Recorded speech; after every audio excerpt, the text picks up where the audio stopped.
Teman-teman semuanya, selamat datang di channel HSM Vintage. Di video kali ini kita akan mereview salah satu aplikasi pinjaman online ya, yaitu Pinjamin Saku, teman-teman semuanya. Nah, untuk aplikasi ini teman-teman bisa install di Play Store ya. Namun sebelum teman-teman install, ada baiknya teman-teman nonton video ini sampai dengan selesai terlebih dahulu ya, agar teman-teman itu bisa mengerti apakah layak atau tidak kita untuk mengajukan pinjaman di aplikasi ini, yaitu Pinjamin Saku, teman-teman semuanya. Nah, kemudian aplikasi ini oke, kita akan bahas dulu di Play Store ya. Nah, kita bisa lihat di sini teman-teman ya, untuk aplikasi Pinjamin Saku ini salah satu pinjol yang kalau kita lihat di sini ada logo OJK di logonya ya, teman-teman semuanya ya.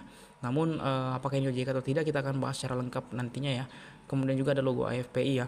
Dan di sini kita bisa lihat ya, untuk aplikasi ini mendapatkan bintang 4,7 ya. Jadi cukup sangat tinggi dari 2000 ulasan, dan untuk jumlah install di angka 100.000 plus di download ya, dengan rating 3 plus. Dan kita bisa lihat untuk bintang 5 yang terbanyak ya, dan kita bisa lihat untuk komentar-komentar dari pengguna aplikasi ini. Namun ini saya rasa buzzer ya teman-teman semua, karena Justice, Messner, Brad Shaws ini dan lain-lain ini kita ya kita bisa lihat nanti, teman-teman bisa baca sendiri ya untuk review dari orang-orang yang setelah menggunakan aplikasi ini nanti ya.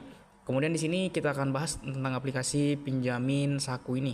Ya, untuk aplikasi ini pilihan tepat untuk keadaan darurat, dan untuk logo-logonya atau interface ya.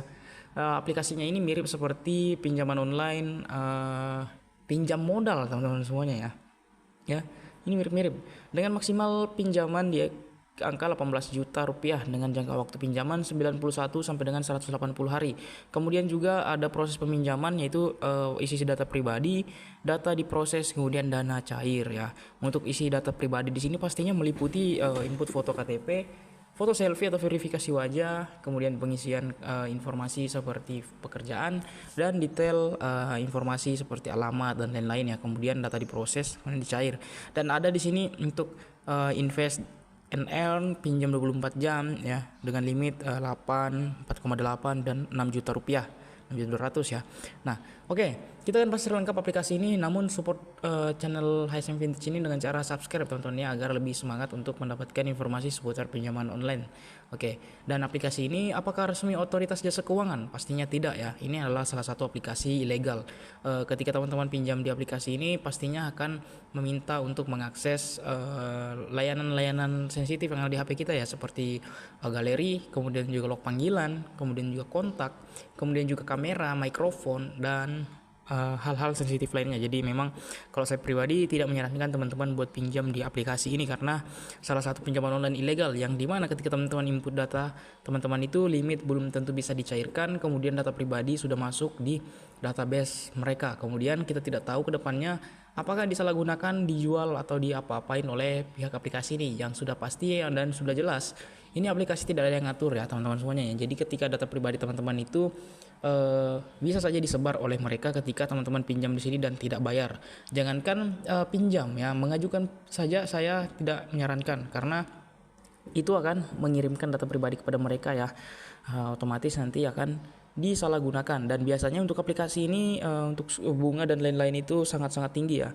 Seperti teman-teman pinjam 1 juta yang cair 600.000, kemudian juga sisanya dipotong oleh biaya admin ya. Kemudian aplikasi ini juga nanti tenornya itu tidak akan 91 atau 180 hari, namun hanya sekitar 7 harian.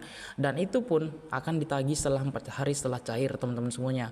Dan pastinya aplikasi ini juga ketika teman-teman galbay akan mengumbar-ngumbar ya, atau menyebar data pribadi ke kontak HP teman-teman semuanya ya, karena meminta izin kontak yang ada di HP. Jadi kalau memang pinjam di sini, pastikan teman-teman itu memiliki HP yang kosongan ya. Saran saya, tapi lebih baik jangan untuk mengajukan pinjaman di aplikasi Pinjamin Saku ini, seperti itu. Nah, jadi untuk review tentang aplikasi Pinjamin Saku ini cukup sampai di sini ya teman-teman. Semoga yang saya sampaikan ini bermanfaat dan bisa dimengerti. Sekian untuk video kali ini, diucapkan terima kasih.